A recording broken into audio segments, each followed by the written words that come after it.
My name is Barry Lyle. I'm from Massachusetts. I'm Alan McCartney from New Hampshire. Rich Williams. Ross Power. Right, so why didn't War dance is kind of an English translation of what. There's different languages say it different ways. There's the Hethuska, there's the Ilonshka. The Osage had the Ilonshka. You have the Hethuska is one of the ways that used to be said. A translation of that obviously is war dance, but as it was described to me by Parrish Williams of the Ponca tribe, that dance is a reminder of all of the aspects of life that we need to persist in our own lives. The war dance it's a Southern Plains thing. Well, originally, from what I understand, it started out as a honoring dance for returning veterans from war. And this is kind of like the coat and tails, this straight dancing. There's straight dancers and there's war dancers. A war dancer can be a straight dancer, but a straight dancer doesn't necessarily have to be a war dancer. That Halushka, Ilonshka, all of those, if you personify each one of those positions that they have there, you know, they have that head man, the Nudahanga, the head man represents how he carries those people on his back. War dancers dance for a reason, because the organization helps other people. You have that, the Wanashe, the Whitmen, you know, those are ones that kind of police the grounds. They take care of that arbor, they can take care of that dance arena. You have that cook. He provides for the people all of those positions that they have there. Even the head singer, custodian of that music, of the history of the people, all of those are representatives of what parts that we all need to have inside of ourselves. That's what that war dance is that from the ancestry of it, there's all kinds of different stories, whether it came from, again, those Degiha people coming all the way across. This seems to be a transition from the bundle ways to that Halushka to keep that culture alive. So what is the significance of the arbor?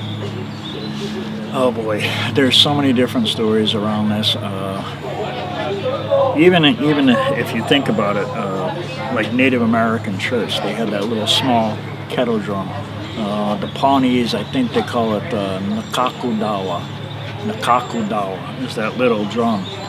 That circle is representative of our community, of our life. The things that we do now are revisited by our children, all of that stuff. It keeps that, you know, even back in the days of reading Black Elk and things like that, they talk about that sacred hoop and the fact that, you know, all those connections of Makainya, it's another Suyan word, you know, the Mother Earth and Ponca, Wakanda, and all those Sioux words, Tungashilas, all those spirits. That's all part of that circle. Everything, we're trying to remind everybody that each one of those circles are there. You dance in the circle, within the circle of life. The circle is a sacred thing It's all based on Indians. yeah. The circle itself. It's kind of a sacred thing, common among most North American natives. You know, Native Americans believed everything was in a circle. So once they have that place, that's a spot for them to continuously coax the spirit out of that ground. You know, when you sing those songs, you're singing those same songs that people 60, 80 years, 100 years ago were singing, maybe even more, back further. So that when people dance in that same spot, some people believe that all that energy from all those folks, you know, behind you that are now gone or whatever, you're dancing on that same grounds that those people were dancing on.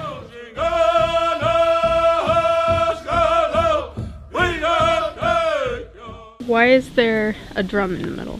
Why is there a drum in the middle? That's southern. That's a southern tradition. Once again, you're centering yourself, okay, on the drum. You can't do anything Indian without a drum. The drum is the center. It's the lifeblood of the people. You know, dancers can't dance. They dance to a song. They dance I mean, that's how there's a relationship between the dancers and the drum. Different native cultures place the drums in different places. True.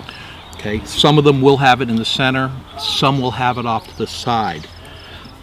Then, even within a certain tribal philosophy, I have seen within that tribe's dances the drum in the center, and at other times a different dance, so to speak. Instead of a formal war dance, it's a gourd dance.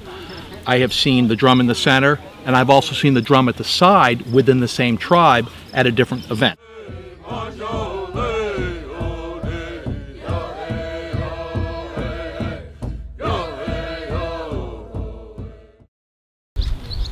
And so, what kind of dance is done at a war dance?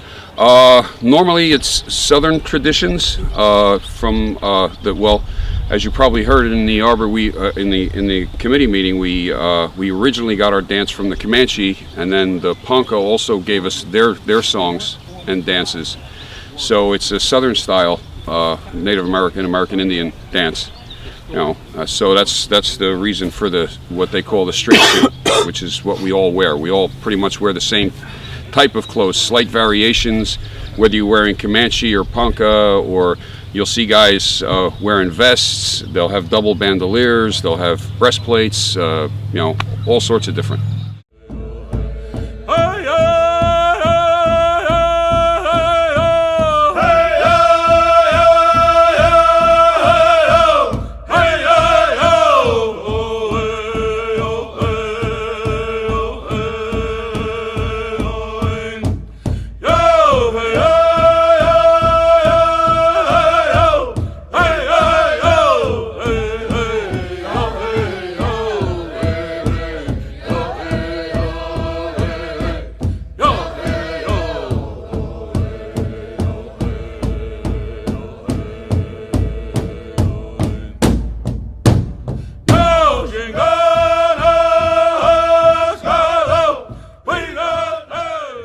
What do the songs mean?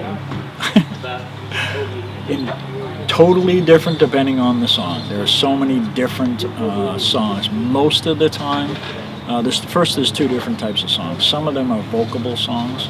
Lots of, yo and ho and way and yo and yo ho, yo and yo ho, ho. It's all vocables. There's no words. It doesn't translate into words.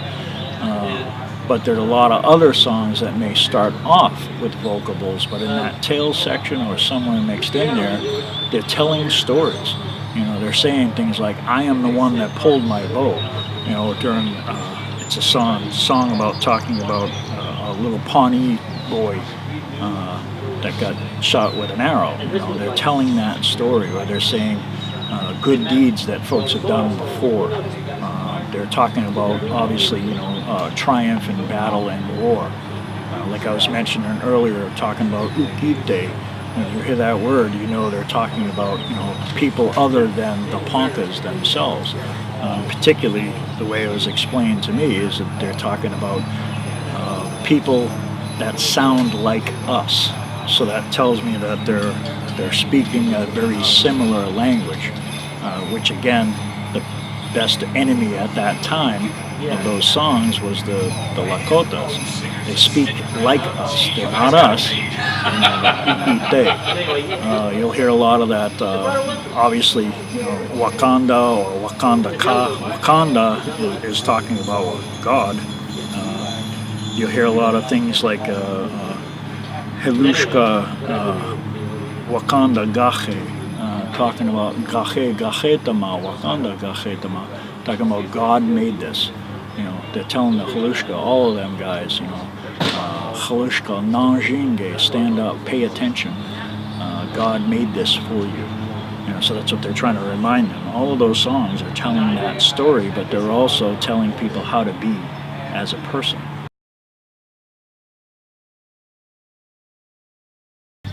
This dance is different from a powwow dance. This is a ceremonial dance. It's not just it's not just a powwow. Not everyone's invited.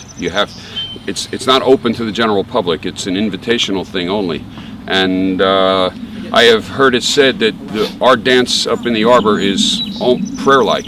It's almost a form of prayer. Hethuska, as far as it's been expressed to me, is it is a way of life.